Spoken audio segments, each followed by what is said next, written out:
C'était une petite revanche pour moi d'avoir repris le navire parce que c'était une maison qui m'avait vu partir à cause de certaines choses. Et là, je me suis dit, là, je vais prouver à beaucoup de gens que je suis capable de, par le travail et là, c'était vraiment pas le sacerdoce, mais l'abnégation, y arriver, quoi. Donc, ouais. je pars à fond la caisse avec mon épouse qui me rejoint d'ailleurs. Elle finit sous-directrice de salle avec Roger Ed. Et moi, je reprends la réserve dans son intégralité. Ça dure 2 ans. Maintien à les 2 étoiles pendant 2 ans. Mais au bout d'un an et demi déjà, je me dis, c'est pas ce que je veux. Je me dis, c'est des gros navires. Je veux dire, il y a de la cuisine gastronomique, il y a service piscine, room service, banquet, machin, le personnel, la direction. C'est hyper formateur, mais c'était pas dans ce que je voulais exactement, en fait. Je voulais quelque chose de plus singulier. Je voulais vraiment un restaurant. Mais vous vous dites pas, my God, j'ai accepté, je peux pas m'autoriser cette pensée. Non, vous vous dites, Non, parce que, en fait, on fait un métier où, à un moment donné, alors, dans le respect du patron, je lui ai fait comprendre que j'allais partir. Mais on part pas du jour au lendemain. Mais on lui fait comprendre. Donc bon, ça s'est bien passé. Il a compris et surtout en fait mon ami Arnaud de la Pinède à l'époque, la Vague d'Or maintenant, me téléphone en me disant écoute, il y a une maison qu'on m'a proposée qui s'appelle la Villa Madi. Il m'a dit honnêtement, faut que tu ailles voir parce que moi je vais pas le prendre parce que je suis à la Pinède et je sens que il me le dit pas à l'époque parce qu'il est très humble, mais il me fait comprendre qu'il a un truc à faire. Il me dit, écoute, va voir cette maison. Je vais voir la maison. Ce que je savais pas à l'époque, c'est que Marielle était enceinte. Bon, bref, on dit, banco, on y va. La maison qui avait frôlé la liquidation, qui a été reprise par Jean Bourdillon, le propriétaire des murs, qui est mon associé maintenant. Mais lui, il s'occupe pas du tout de l'organisation. C'est quelqu'un qui au passage a sauvé des emplois et s'est dit, bon, bah, on va faire un projet, quoi. Donc, toujours sur le littoral, c'est là où on est aujourd'hui. Donc, on est vraiment les pieds dans l'eau aussi. Ah oui, on est les pieds dans l'eau. Puis il y a surtout l'âme de la maison, en fait, la situation géographique, plein de choses. Et puis encore une fois, qu'est-ce que vous vous dites quand vous la découvrez à 2 pour le coup, cette situation, cette adresse-là. Qu'est-ce que vous vous dites quand pour la première fois vous arrivez et que vous découvrez la Villa Madi? Bah déjà on s'assoit parce que on peut être que sur le cul avec une vue pareille. Moi je regarde un petit peu, je me dis bon bah il y aura forcément des travaux, des choses à faire, mais j'y crois dur comme fer. Alors cette maison, on est sur la baie, faut le décrire pour les gens qui n'auraient pas la chance. On est sur la baie, dans une anse, juste au pied du Cap Canaille. Eau turquoise et croyez-moi, je fais assez de plongée pour vous dire que en dessous c'est aussi beau. Donc je me pose pas trop de questions. Alors je sais que l'établissement a été proposé à beaucoup de chefs, 2, 3 étoiles. Les mecs ils ont tous refusé parce que les chiffres étaient à l'époque catastrophiques. Donc tout ça c'est vrai que voilà, on reprend la maison. Première année, on fait pas les chiffres, on est complètement à côté, on perd des dizaines de milliers d'euros. Et j'ai un associé qui me dit, bon, c'est pas un mécène, mais c'est un associé qui me dit, Dimitri, vous inquiétez pas, on y va, il faut y croire et je lâche pas. De toute façon, pour moi, il y a pas de. Et ce qu'il aime beaucoup chez moi, c'est que j'ai toujours considéré que j'étais tout seul et que j'avais pas le droit de perdre de l'argent.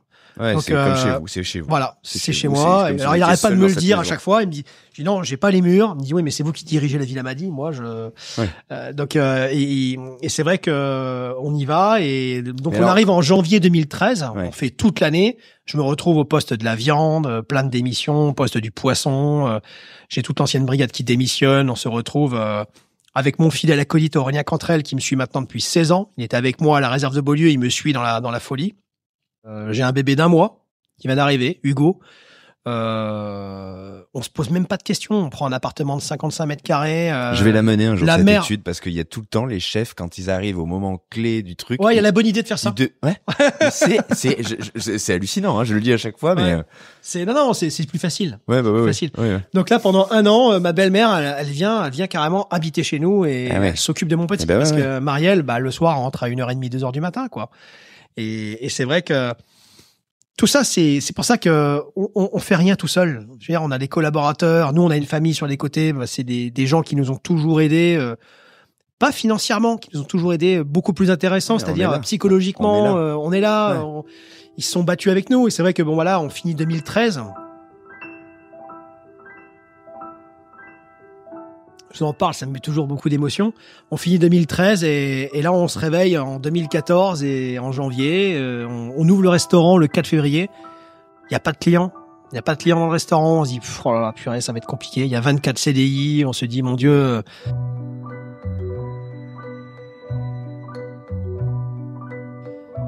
Et pourquoi? Mais je me pose même pas rétrospectivement. Parce qu'en fait, c'était une maison qui bon, il y avait eu un ancien qui avait tenu cette maison, ça avait pas très bien matché, il y avait eu pas mal de déceptions en termes de cuisine parce que il avait vécu des passages un peu délicats dans sa vie.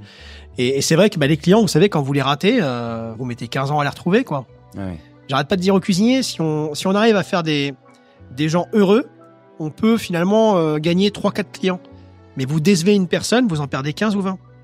Et pas de clients dans le restaurant. Pendant 3 semaines, pas de clients. Je me dis, bon, des 4, des 6 couverts, des 8 couverts le soir, le midi, pas grand chose. My God.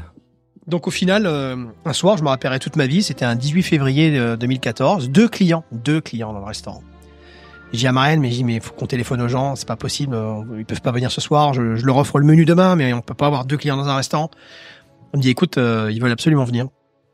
J'ai dit, ok, on ouvre le restaurant, ils arrivent, et là, Marielle vient me voir, elle me dit, écoute, je suis sûr, c'est de Michelin.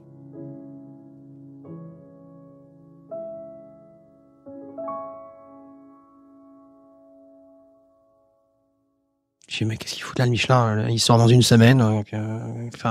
Moi, il y avait une étoile dans l'établissement. Je me dis, je vais repartir à zéro. Enfin, il n'y a pas de sujet. Donc, je fais la cuisine. Ça faisait 1 an qu'on était là. Je vais en salle. C'est quoi le profil en salle? C'est un couple? Non, c'est deux hommes. D'accord. Qui, à la fin du repas, demandent à voir le chef. Donc, Marielle, elle a toujours un petit peu ce radar, je sais pas, son côté aveyronais, mais elle me dit, je sens que c'est le profil. J'ai dit, écoute, on va voir. Je fais mes plats comme d'habitude. Et là, je tombe sur le directeur de Michelin avec un inspecteur qui me disent... qui se présente. Qui se présente. Il me dit, on aimerait vous voir dans une semaine à Paris. Parce que c'est la manifestation du Michelin, c'est tout ça. J'ai écouté, ça va pas être possible, quoi. Moi, j'ai le bistrot là-haut à l'étage. Ouais, tout seul, je faisais du 7/7. Ouais. Je peux pas. Faut que mes employés prennent des congés. C'est pas possible, quoi. Mais je comprendrai. Vous savez, moi, je redémarre. L'année prochaine, peut-être, je vais essayer. Non, c'est cette année. On veut vous voir. Je vais être très franc avec vous. Il m'annonce quand même que parce que je lui refuse 3-4 fois quand même. Je dis non, mais je peux pas venir. Faut comprendre. Il me dit non, mais écoutez. Vous allez venir pour votre 2e étoile ou pas? Et là, mais les jambes qui flagellent dans tous les sens, l'émotion qui me prend, je savais plus parler, je bégayais, mais non, en même temps je me dis mais il faut que mon second il se repose. Enfin, dans des moments comme ça, ouais. Aurélien il me regarde, il dit vous êtes complètement taré de penser ça, c'est pas possible. Chef, on a 2 étoiles quoi.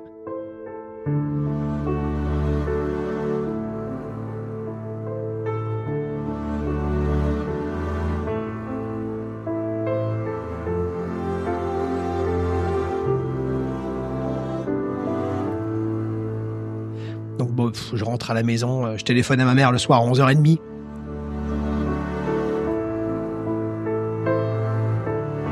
Je lui dis maman, j'ai 2 étoiles. Et là, elle était dans le coltard, elle me dit oui. Et toi, sinon ça va? Ma mère réalisait pas. Elle réalisait pas qu'elle m'avait fait inconsciemment ou consciemment pour que je fasse ça. Et le jour où je lui annonce que j'ai 2 étoiles, elle me dit oui, d'accord. Bon. Et toi, sinon ça va? Enfin, le truc complètement à côté. Ou pas du tout, justement. Oui, non, mais une maman, parce quoi. Que ce qui lui compte, c'est ça. C'est ça. Pour elle, c'est ça. C'est bien, t'es 2 étoiles, mais toi, ça va. Mais ouais.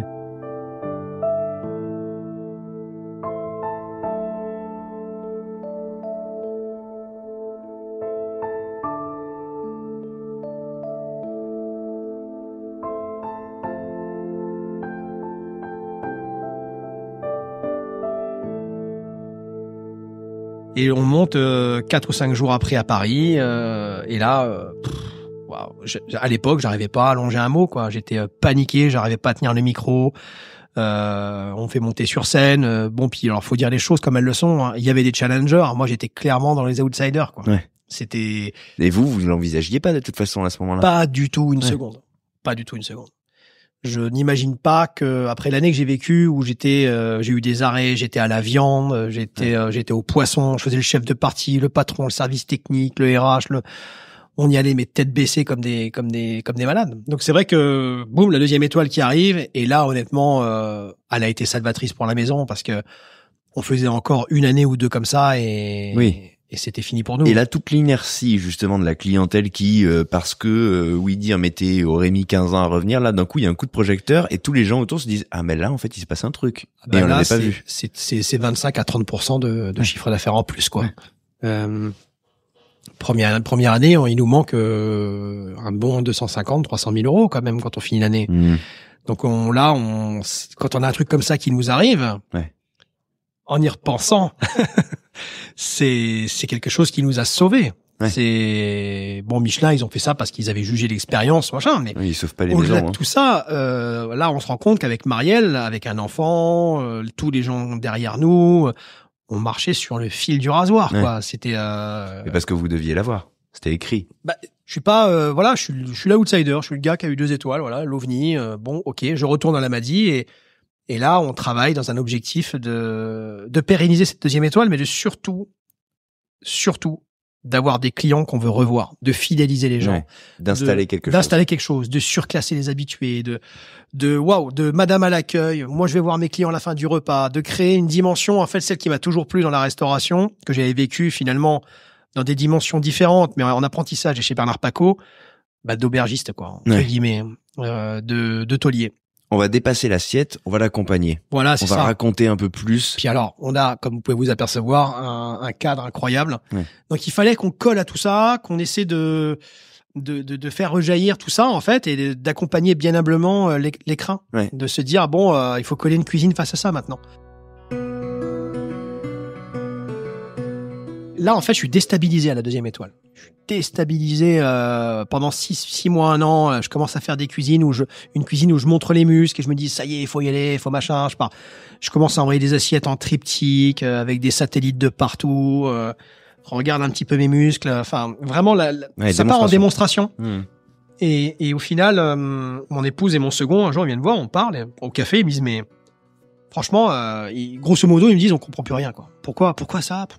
En salle, mon épouse, elle me dit, en salle, ça crée de la difficulté, les serveurs sont perdus. Aurélien, c'est un Spetsnaz, hein, mon adjoint. Et là, il me dit, chef, franchement, moi, ça va, mais les cuisiniers, on les perd, quoi. Ils comprennent plus rien. C'était devenu de la guerre pendant le service, quoi. C'était vraiment. Et j'ai un ami un jour, un journaliste, le journaliste du Point à l'époque, Thibaut Dananché, qui est devenu un très bon ami, qui goûte ma cuisine. Et à la fin du repas, il me dit, c'était vraiment très très bon. Il m'a dit, par contre, ça doit être un enfer dans tes cuisines. Et j'ai dit, ah bon, pourquoi? Il dit, non, mais attends, il m'a dit, t'as vu tout le travail qu'il y a là? Il me dit, tout ça, ça va très bien. Mais peut-être que si tu écrémais un peu tout ça, tu t'y retrouverais un peu mieux, tu prendrais plus de recul. Un peu de repli. Ok. Ouais, du repli. Alors moi, je me dis, waouh, c'est quoi la merde, putain. Parce que c'est vertigineux. Ce qui est paradoxal, c'est que souvent en cuisine, c'est très vertigineux de se dire, attends, il faut que je replie un peu la voilure, mais comment je vais délivrer, comment je vais raconter les choses en réduisant le... En fait, il se passe du temps. Ça paraît presque il se passe 2 ans où je commence un petit peu je vacille, je retire des choses, mais j'ai peur que les clients soient déçus parce qu'il n'y en a plus autant dans l'assiette. Et un jour, je lis un livre d'un chef que j'adore, Pierre Gagnère, Le principe de l'émotion, ce livre. Et il raconte dans le livre que quand il avait 2 étoiles, il a été jusqu'à 2 étoiles sans quasiment goûter sa cuisine.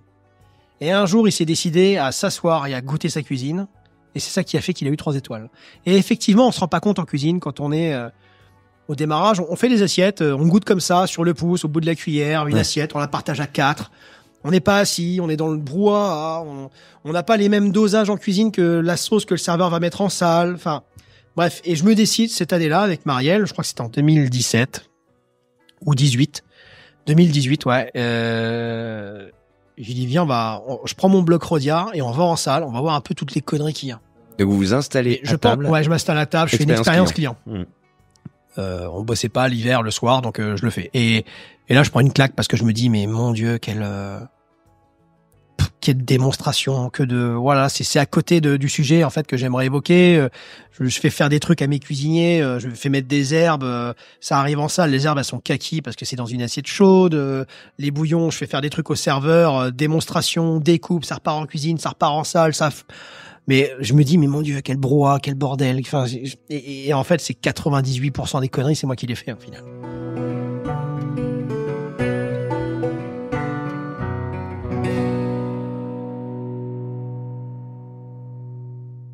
Je pense que un plat, il devient grand quand le retour, il est instantané et spontané.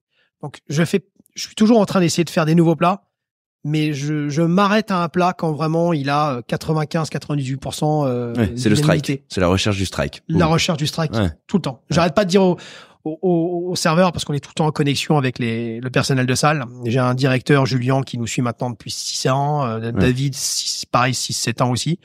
Et c'est vrai que on recherche le strike. Et eux, ils me le disent, quand il y a des nouveaux qui arrivent. Ah oui, ça y a beaucoup plus. Je fais, mais tu lui as demandé? Oui. C'est pas bon. En fait. Il faut que ça soit spontané direct, en fait. Faut qu'il le une voit, émotion. Enfin, quand vous goûtez un pain perdu, une tarte aux pommes sortie du four, je sais pas, une omelette aux truffes avec des pommes de terre croustillantes à l'intérieur, c'est direct, quoi, l'émotion. Il y a pas un grand plat, il est là, en fait. Et ça a toujours été, chez moi, ça a toujours été, mais ce que ça m'a appris au final, maintenant, en ayant fait cet essai en salle, c'est de prendre l'avis de tout le monde en considération et de rechercher le strike. Parce qu'au final, tout seul, on n'est rien du tout, on a l'impression que, mais ça m'a appris ce repas-là, c'est de me dire qu'au final, non, en fait, t'as rien compris. Comme vous avez renouvelé cette expérience, est-ce que petit à petit, vous vous êtes donné des règles? Moi, j'entends souvent des cuisiniers me dire, par exemple, effectivement, ils aspirent tous et on aspire tous avec l'âge et l'expérience à ce fameux less is more. Est-ce qu'il y a des règles comme ça où vous dites, ça s'en va? Comment vous enlevez des choses de l'assiette? C'est quoi? Est-ce que vous avez une grammaire avec le temps qui s'est développée? La grammaire, c'est la même grammaire que de jouer un instrument de musique au final. Je fais un peu de guitare électrique. Il y a un moment donné, les sons saturés à tout va en puissance, c'est bien. Et puis à un moment donné, on commence à se rendre compte que on a 100 possibilités. Et dans les 100 possibilités, on peut régler 1 millimètre à gauche, 1 millimètre à droite. Et on peut à un moment donné arriver vers quelque chose de beaucoup plus précis.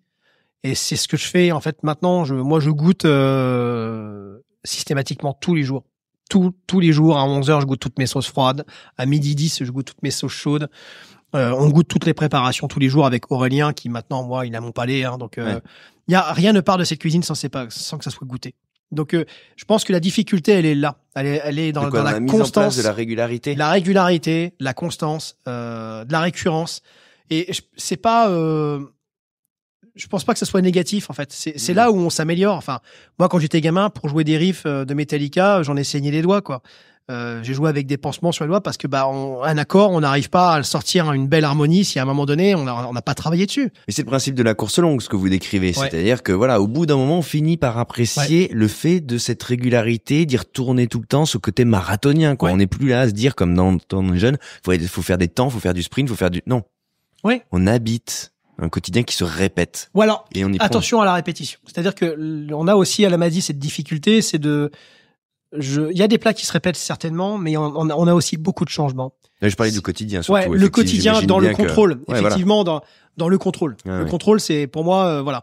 Mais je veux surtout pas avoir des brigades de gamins. Et malheureusement, ce que je reprocherais, c'est que des fois, dans certains restaurants, il y a 5 ou 6 nouveaux plats à l'année.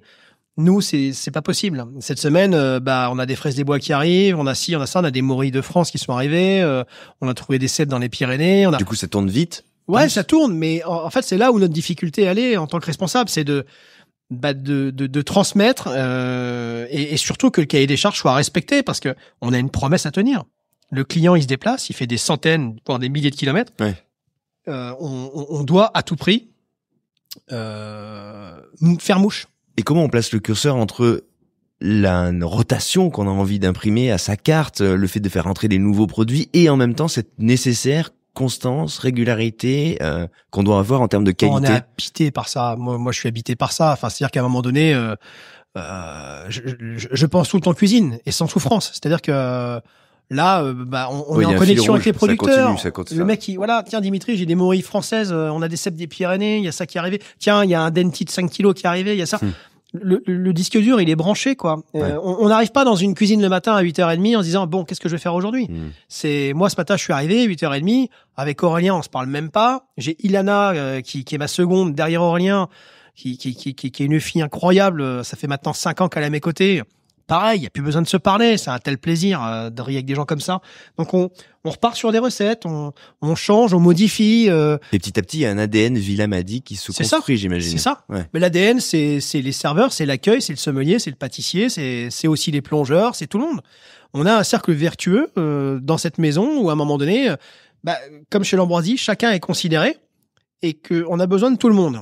Alors j'ai aussi besoin de l'avis de tout le monde, pas tout le temps, mais j'ai aussi besoin de l'avis de tout le monde parce que il y a vraiment, moi je suis tout le temps habité par le doute. Il y a pas une journée où je me dis c'est bon, ça roule. Moi, à tous les services, j'ai le trac.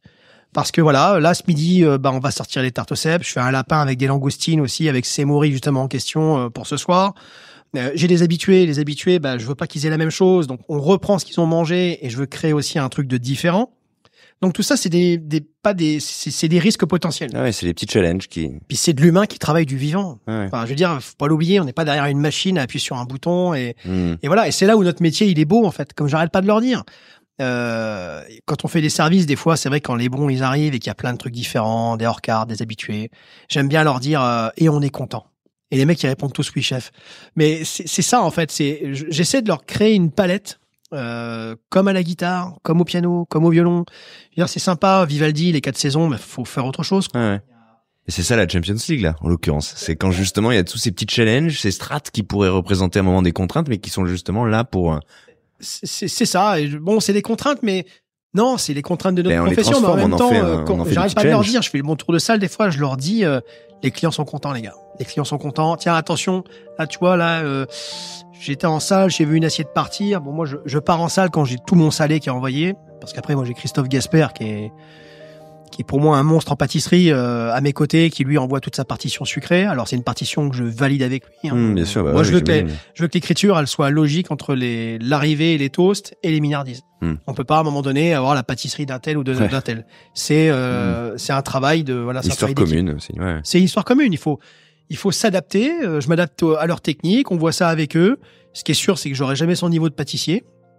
Mais par contre, il faut que lui, quand il arrive dans une maison, et ça, elle l'a compris, il s'est vite adapté. C'est quelqu'un de très expérimenté et très humain.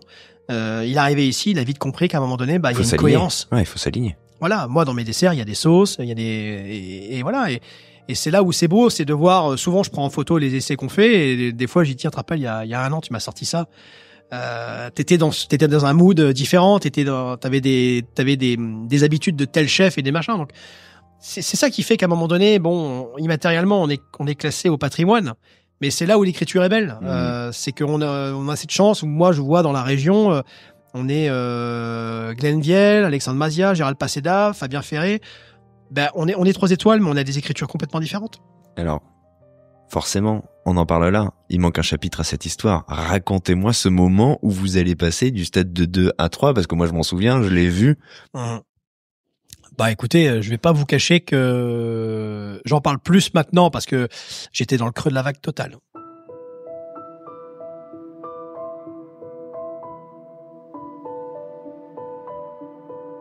J'étais oui, parce que 2020 Covid, ouais, c'est nous ferme l'établissement, je me retrouve à faire des plats cuisinés, j'en ai sorti 10 000 quand même en deux fermetures de Covid. Je vois une partie de la jeunesse complètement se dépassionner. Je perds beaucoup de personnel, des gamins qui disent non, en fait, on était bien chez nous, je vais faire du traiteur, je vais faire ci, je vais faire ça. Je reviens pas. Je vais arrêter le métier. Je culpabilise, je me dis mais merde, qu'est-ce qui s'est passé quoi. Je demande à des gamins, des fois je les sors du chômage pour venir m'aider pendant 2 heures. Ils me disent non, je suis chez ma mère, j'ai ça. Enfin, je vois tout le monde qui me laisse tomber, pas tout le monde, Aurélien toujours les mêmes, les cadres, tout ça. Mais les gamins, en fait, finalement, ils commencent à goûter à un truc qui est catastrophique, c'est le chômage. Par force, c'est pas de leur faute les pauvres. Bien sûr, ouais. Mais c'est vrai qu'il y a ces gamins d'un coup qui commencent à rentrer dans un truc pantouflard et rien à voir avec notre profession quoi. Donc je les retrouve, on fait une saison, je me bats comme un fou et c'est vrai qu'en 2023 en août 2023, j'ai un gros moment de fatigue physique, mais là surtout fatigue mentale qui arrive.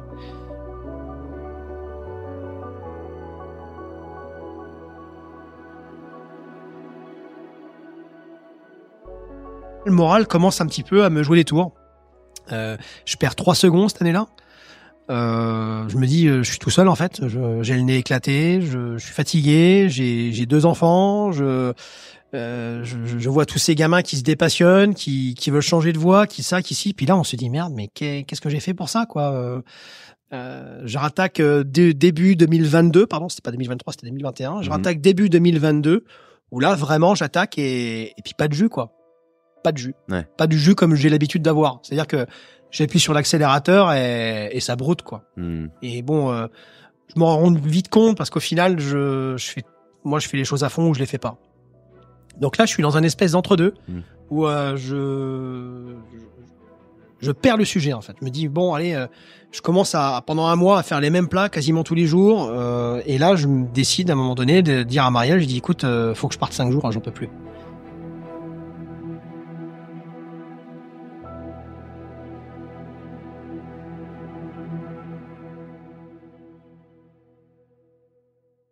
Je vais chez un copain, Christophe Haribert, je vais en cure, me poser, et là j'essaie de prendre du recul parce que j'arrivais pas au travail, j'y arrivais plus en fait. Entre les contraintes, les employés, on était monté quand même à 42 employés déjà. Ouais. Et c'est vrai que je m'en sors plus, je perds le fil quoi. Je me dis autour de moi plein de 3 étoiles, je dis bon bah c'est fini pour moi maintenant. J'aurais pas 3 étoiles, donc faut que peut-être que je vive avec ça. Puis au fond de moi-même, je me dis non, mais je peux pas lâcher, quoi. C'est pas possible. Bon, bref, plein de choses se donc il y a l'envie, mais ça se, ouais, c'est ça. Et je reçois un appel, mon assistante, Edwige, qui me téléphone, qui me dit, mais Dimitri, il y a le Michelin qui veut vous joindre. Donc, parce que je répondais qu'à elle. Et là, vous êtes chez Christophe Haribert à ce moment-là? Voilà, je suis dans la cure thermale, là, je me pose. Et je dis, faut leur dire que je pourrais pas venir. Non, mais ils veulent vraiment que vous veniez. Faut venir, quoi, au Michelin. Je dis, bon, non, mais là, je peux pas être vie. Bon, bref. Ils me téléphonent. Monsieur Droineau, faut venir. On aimerait que vous parliez du Covid et tout. J'ai écouté le Covid. Moi, ça m'a tué, quoi. Donc, je suis pas un orateur. Vous le savez très bien. Je suis pas en état de santé en ce moment. Je suis désolé. Non, mais monsieur Droineau, écoutez, vraiment, bon. Ils y arrivent. Je reviens à Cassis. On part pour Cognac. Et donc là, vous pensez que vous allez faire un discours? Je pense que je vais faire. Alors, il me prévoit de me faire un discours avec Alexandre Mazia, le copain, et Hélène Darroze pour parler du Covid. Sauf que à 6h15, ils appellent Hélène Darroze et Alexandre Mazia, mais moi, ils m'invitent pas à aller sur scène.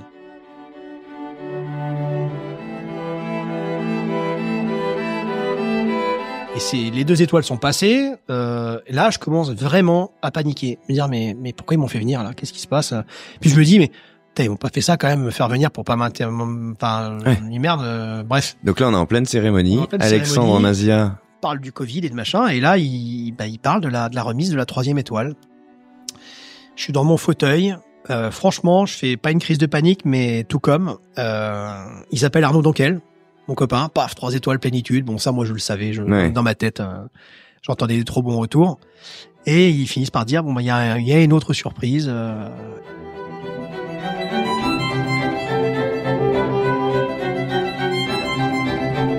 Et là, il nous annonce la Villa Madi. C'est l'hécatombe, quoi. C'est un gratte-ciel sur la tête, c'est un bus, un TGV, tout ce que vous voulez. C'est absolument indescriptible, en fait.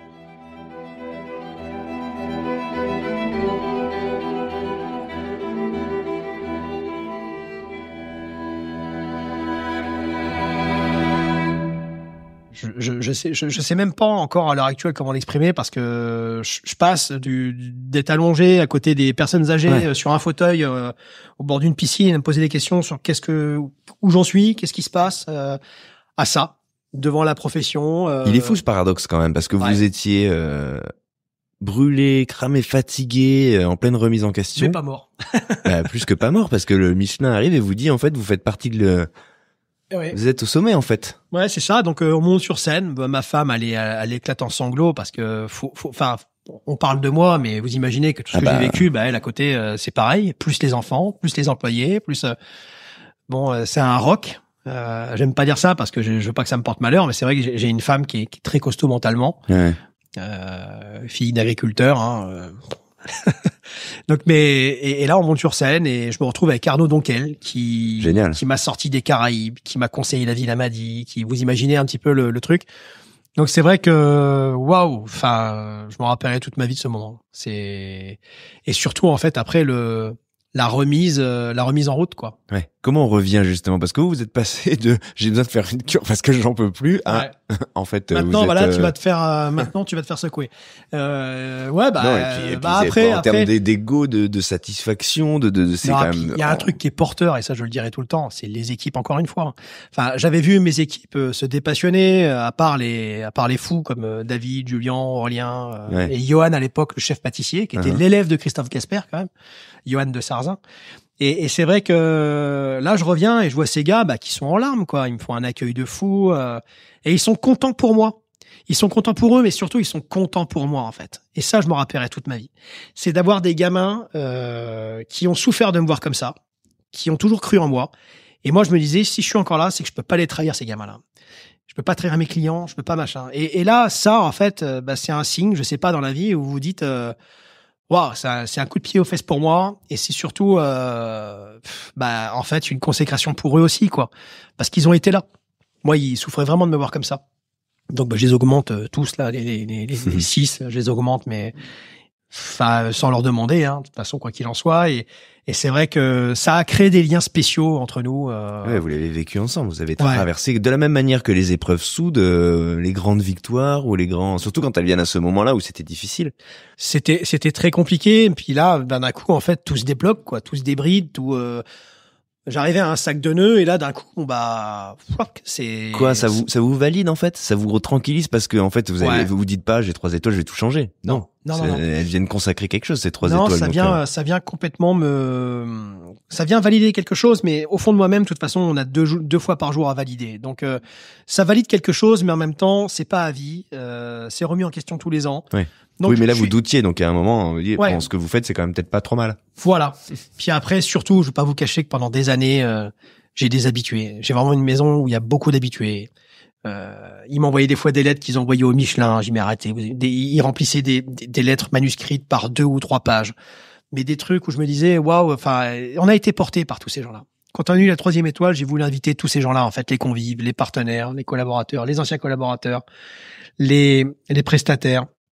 On était à peu près 400, 350 ou 400, parce que je voulais les remercier, parce qu'au final, la Villa Madi, c'est pas qu'un chef en fait. La Villa Madi, c'est tout un écosystème. C'est aussi un associé qui a été à nos côtés pendant des années, qui s'est occupé, qui ne voulait pas s'occuper de quoi que ce soit il voulait pas interférer pour me perturber dans ma réflexion. En fait. Ouais.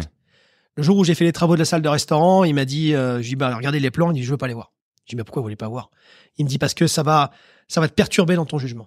Voilà, c'est toi, c'est pas moi. Super associé, ça, hein. Voilà. Et les choses se font dans la confiance et tout ça, ça a été très porteur. La confiance des gens, la confiance des collaborateurs. Moi, c'est vrai qu'on s'est retrouvé aussi, à habiter à la Villa Madi après. J'ai une maison qui est à 10 mètres du restaurant. Donc, je peux voir mes enfants. Donc, c'est tout ce que je rêvais, en fait, au final. C'est une partition nouvelle, c'est tous les jours, c'est une voile à régler pour une régate et on a tout le monde dans le bateau et tout ça, c'est comme en mer en fait. La mer est un espace de rigueur et de liberté. Donc la vie d'un restaurant, c'est pareil, c'est de l'humain. Il faut régler cette voilure. On a des hauts, on a des bas, mais le leitmotiv dans tout ça, c'est comme ça a toujours été, ne jamais rien lâcher quoi. Il faut pas abandonner en fait au final. Ça c'est vraiment un truc j'arrête pas de leur dire. Vous avez le droit de casser des assiettes, vous avez le droit de vous tromper, de brûler. Il y a 2 choses que vous pouvez pas faire ici, c'est laisser tomber finalement et cautionner cette médiocrité. Souvent je parle avec moi depuis le début de l'année, j'ai 3 jeunes qui sont super, qui étaient en phase de doute au bout d'1 mois, au bout de 2 mois, au bout de 3 mois. On a parlé, on a abordé des vrais sujets de fond. Ils sont repartis, mais faut voir quoi. Ils arrivent dans la cuisine tous les matins, ils ont la banane. Ils ont compris l'ambiance de la maison. Ça a été dur au début parce que faut comprendre que au début quand ils arrivent, ah ouais c'est cool chef, vous êtes dans les cuisines parce que nous on veut un chef qui est en cuisine. Tu vas pas toujours dire ça, tu sais. Ouais, tu seras content parfois. Tu vas être content quand je vais arriver un peu plus tard des fois. Mais on rigole de ça parce que j'aime bien cette comment vous dire, cette proximité avec eux. Et ça, c'est ce que Bernard Paco m'a appris à un moment donné. On n'est pas moins que des chefs cuisiniers, on n'est pas moins que des cuisiniers, quoi. Il faut arrêter un petit peu cette starification. C'est tout sauf moi, ça. J'ai horreur de ça. C'est comme je dis, on est perfectible. On doit travailler sur ça. Et surtout, c'est tellement subjectif tout ça. Une dernière question parce qu'on a rebouclé la boucle avec ces valeurs, moi je trouve, et vos parents et finalement ce truc de ne jamais rien lâcher qui nous suit depuis le début de cet entretien. Vos enfants, comment eux ils se voient, quel rapport vous pouvez entretenir avec eux, la cuisine au milieu, parce que c'est quelque chose de grandir dans un environnement où ses parents travaillent avec cette intensité-là, avec aussi cette reconnaissance quand son papa, sa maman font partie de la poignée de cuisiniers, des adresses les plus mythiques du monde, parce que c'est de ça dont on se parle. 3 étoiles en France, c'est de ça dont on se parle. Ben, c'est vrai que Hugo est plus timide. Mon premier, quand on a eu la 3e étoile, il était complètement désarçonné, quoi. Et en même temps, ce qu'il a pu voir, c'est la récompense du travail. Quel âge il a aujourd'hui ? Il a 12 ans. Et Louis, il avait 6 ans à l'époque. Les deux sont tout à fait capables de comprendre, même déjà à cette époque. Ouais, à cette époque, Louis, il avait dit à sa mère, Marie, elle avait fondu en larmes. Elle avait dit, mais Louis, tu sais, on a eu 3 étoiles, est-ce que tu te rends compte de ce que c'est ? Et Louis, à 6 ans, lui avait dit, bah oui, maman, vous faites partie des meilleurs restaurants du monde maintenant.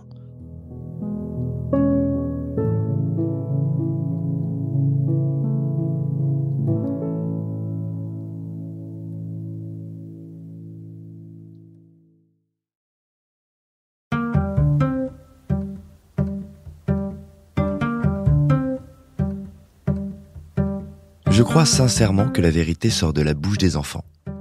Parce qu'il y a chez eux une forme de pureté qui permet de traduire sans filtre, comme un écho, ce qu'ils perçoivent.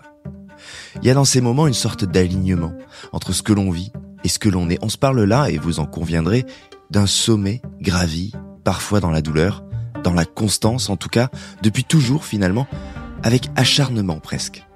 Il s'agit bien de consacrer cette énergie, celle qui rend capable un chef de tout donner pendant des années pour atteindre le chapitre suivant. Cette énergie qui nous fait nous dépasser pour d'autres, celle qui nous fait trembler parfois par son intensité, qui fait mettre le genou à terre ou parfois clairement décrocher. Dimitri Droineau est de ces hommes qui foncent tout droit, en croisant les doigts d'une certaine manière. Et si ça craque, on verra. Et si c'est trop, on avisera. Mais tant qu'on est là, on nourrit le feu et on ne réduit pas la cadence. C'est ainsi que plusieurs fois, Dimitri Droineau s'est retrouvé à terre, sans souffle, sans flamme, mais toujours vivant. Et quand on a en soi cette détermination, alors on sort quelques instants et on reprend. On reprend son souffle et son esprit et on remonte sur le ring. Loin de moi l'idée de glorifier l'acharnement, le dépassement de soi qui va jusqu'à l'excès. Et le chef m'en parlait aussi, lui non plus ne poursuit pas cette ligne. Il veille aujourd'hui à son équilibre, en ramant sur son paddle, en plongeant dans ses calanques, en passant du temps en famille, auprès de ses enfants, et en descendant, à toute blinde, parce qu'on ne se refait pas, les sentiers de VTT qui sinuent entre les pins. Merci chef d'avoir livré, comme toujours ici, un récit sans filtre. Merci d'avoir partagé avec nous cette magnifique ascension que vous avez accomplie avec force et sans relâche. Merci aussi pour le moment suspendu. Merci à votre équipe. Merci à Marielle pour le souvenir que chacun s'écrit aujourd'hui à la Villa Madi. Merci à vous, chers auditeurs, chères auditrices. Sacré épisode, n'est-ce pas ?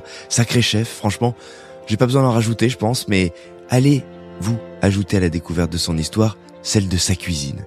Notez ce podcast si vous ne l'avez pas fait sur votre plateforme d'écoute. Ça m'aide grandement à faire connaître mon travail et surtout celui de celles et ceux qui me font le plaisir de venir à mon micro.